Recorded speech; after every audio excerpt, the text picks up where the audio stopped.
A labaran namu za ku ji cewa Afman ta nemi 'yan sanda su saki jaruma Khadija mai numfashi. Ƙungiyar masu shirya fina-finai ta Arewa Afman ta roki hukumar 'yan sanda ta ƙasa da ta gaggauta sakin matashiyar jarumar nan Khadija mai numfashi, wadda aka kama a Kano aka kuma tafi da ita Legas.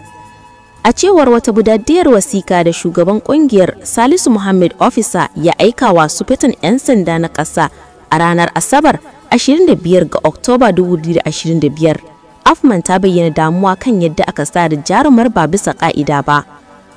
Ƙungiyar ta ce hakan na tauye 'yancin dan adam, tare da jaddada cewa marainiya ce wadda ke ƙarƙashin kulawar mahaifiyarta. Afman ta buƙaci a gudanar da bincike mai adalci da kuma a kare jarumar daga duk wata barazana da take fuskanta.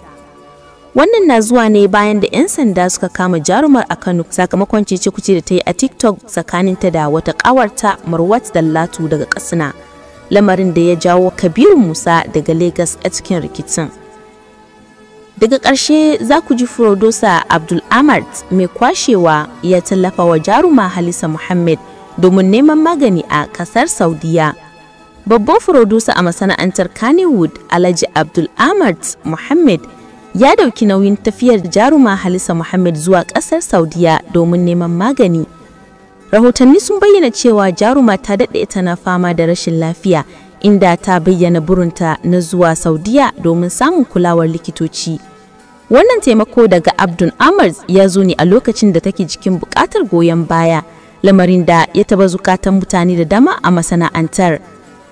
Jaruma a kwanakin baya ne ta bayyana wani mutum a matsayin wanda ya damfare ta da suna zai kai ta Saudiya neman magani, yayin da ya shirya mata takardun boge. Wannan lamari ya yi mutukar daga mata hankali. Ƙungiyar Mopan ta jinjinawa Abdul Ahmad bisa wannan dawainiya, tana mai cewa wannan mataki ya nuna irin zumunci, tausayawa da haɗin kai da ake ƙoƙarin tabbatarwa a cikin Kannywood. An bayyana cewa Abdul Ahmad ya wannan taimako ba don neman suna ba, sai don tallafawa abokiyar aikinta wadda ta daɗe ta na taka rawa a harkar fim. Ƙarshen labaran namu kenan, ku ci gaba da bibiyar shafin Manazarci.